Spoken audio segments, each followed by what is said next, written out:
গতকাল রাত ৩টায় ঘুমের মধ্যে একই মাদ্রাসার ছাত্র আরেক ছাত্রকে জবাই করে হত্যা করেছে। সামান্য বিষয় নিয়ে কথা কাটাকাটি, ঝগড়া, সেখান থেকেই মনে ক্ষোভ। সেই ক্ষোভ থেকেই হত্যার পরিকল্পনা করে একই মাদ্রাসার ছাত্র ময়মনসিংহ জেলার টেঙ্গাপাড়া গ্রামের আবু সাইদ। বাজার থেকে ৩০০ টাকা দিয়ে ছুরি কিনে গতকাল রাত ৩টায় জবাই করে ওপারে পাঠিয়ে দেয় সোনাইমুড়ি উপজেলার চাষিরহাট ইউনিয়নের জাহানাবাদ গ্রামের ২২ পাড়ার হাফেজ নাজিমুদ্দিনকে। ঘটনাটি ঘটেছে সোনাইমুড়ি উপজেলার বাটরা আল মাদ্রাসাতুল ইসলামিয়া মাখফুনুল উলুম মাদ্রাসার আবাসিক হেফজ বিভাগে। ঘটনাস্থলে পুলিশ এসে নাজিমুদ্দিনের লাশ উদ্ধার করে ময়না তদন্তের জন্য নিয়ে যায়। হত্যাকারী আবু সাইদকে গ্রেফতার করে রাখা হয়েছে পুলিশ হেফাজতে। এ সময় বিচারের দাবিতে মাদ্রাসা চত্বরে এলাকাবাসীর তুমুল বিক্ষোভের সূত্রপাত ঘটে। এখানে মধ্যে গত আরো এক সপ্তাহ আগে মাদ্রাসার মধ্যে বাচ্চারা কিলেগিলি হয়েছে। হুজুরেরা সহ এটা মীমাংসা করে দিছে। এই বাচ্চা ভিতরে আপনার একটা প্ল্যান করি বাজার থেকে ছুরি কিনে আনছে। আনি ওই ছুরি ওনার আপনার যে বেড আছে না, বেডের নিচে রাখছি। গতকালকে আপনার মাদ্রাসা বেলা বড় হুজুর ছিল না। এরপরে হে কিছু সিসি ক্যামেরা তার কাছে রাত্রে তার কাটার পর দিই এর মানে ঘুমে আসে। আর ঘুমের মাধ্যমে জগছে মানে পুলিশ প্রশাসন জানেন এটা তো মানে জবানবন্দি দিয়েছে, তাই এটা স্বীকার করছিল। ৩ দিন আগে ছেলেটা ছুরি নিয়ে আসছে মাদ্রাসা, কোনো মাদ্রাসার কোনো কর্তৃপক্ষ কেউ বলতে পারবে না।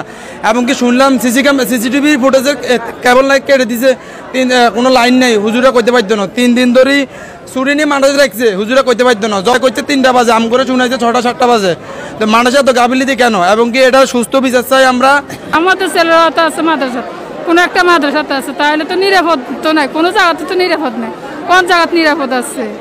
এই যে শিশুদেরকে মারছে, আমরা এটা সুস্থ বিচার চাই। আমরা মাদ্রাসা ছেলে গরু দিই, ছেলে মেয়ে দিচ্ছি, নাতি রাত দিচ্ছি।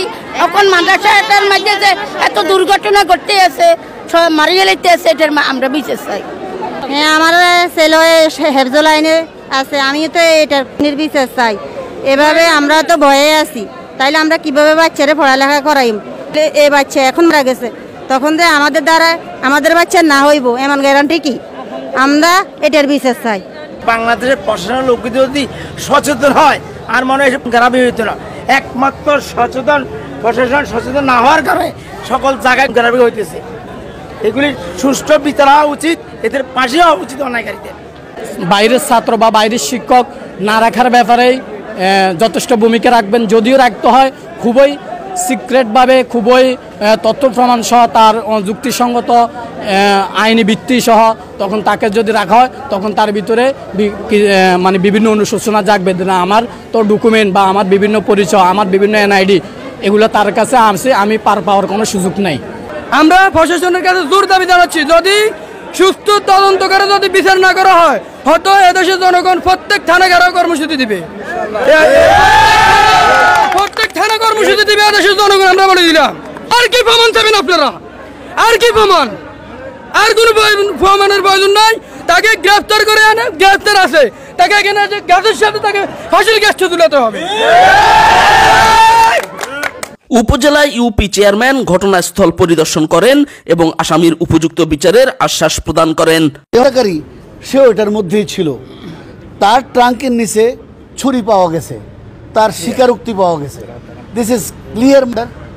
আমাদের দাবি, এলাকাবাসীর দাবি, মাদ্রাসা কর্তৃপক্ষেরও একই দাবি, এটার সুষ্ঠু তদন্ত তো প্রায় শেষ। আর যা আছে আনুষঙ্গিক তদন্ত, এর সাথে কেউ জড়িত আছে এটাই পর্যন্ত কোনো কারো সাক্ষ্যে আসে নাই যে একটি লোক তাকে ইনফ্লুয়েন্স করেছে, কোনো শিক্ষক তাকে সহযোগিতা করেছে, কোনো কিচ্ছু আসে নাই। Only one murder, one victim. একজন মার করেছে, একজনই মার করেছে, একজনকে মার করেছে।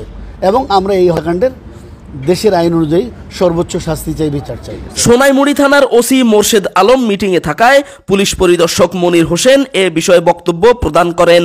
উক্ত ঘটনার সাথে ওই 14 জন ছাত্রের মধ্যে একজনকে জিজ্ঞাসাবাদের এক পর্যায়ে একজন স্বীকার করে যে সে আজকে রাত্রে তাকে ছুরি দিয়ে আঘাত করে, ছুরি দিয়ে গলাকে তাকে রক্তাক্ত জখম করে তাকে হত্যা করে। এবং তার ব্যবহৃত আলামতটি আমরা উদ্ধার করতে পেরেছি। তাকে আমরা আইনের আওতায় নিয়ে আসছি। আমরা তাকে জিজ্ঞাসাবাদ করে আরও পরবর্তী তথ্য সংগ্রহ করে আইনের বিচারের সুষ্ঠু ন্যায় বিচারের জন্য আমরা আইনানুগ ব্যবস্থা গ্রহণ করতে পারবো। সামান্য কথা কাটাকাটি, ঝগড়া, সেই ঝগড়া থেকেই মনে ক্ষোভ। ক্ষোভ থেকেই গলা কেটে হত্যার পরিকল্পনা। সেই পরিকল্পনাই বাস্তবায়ন করল আবু সাইদ তার সহপাঠী নাজিমকে। এলাকাবাসী এর সুষ্ঠু বিচারের দাবি জানিয়েছেন। আমরা সকলে এমন বিভৎস হত্যাকাণ্ডের বিচারের দাবি জানাচ্ছি। প্রাথমিকভাবে নাজিমউদ্দিনের মাকে জানানো হয়নি যে তার ছেলে আর দুনিয়াতে নেই, কিন্তু সে তো একসময় ঠিকই জানতে পারবেন। তবে এই শোক তিনি কিভাবে সইবেন সেটাই এখন প্রশ্ন। মোহাম্মদ শাহ আলম, প্রতিদিনের নোয়াখালী নিউজ ডেস্ক। আসলে আমি গত রাতে ছিলাম না, তো আমি ছিলাম আমার শ্বশুরবাড়ি দিকে ছিলাম, আমার ওয়াইফ সহ তাদেরকে নিয়ে আসতে। আমার কাছে রাত্রে হুজুরে ফোন দিছে, তাদের যিনি টিচার উনি ফোন দিছে যে হুজুর তাড়াতাড়ি মাদ্রাসায় আসেন। কী হয়েছে মাদ্রাসা?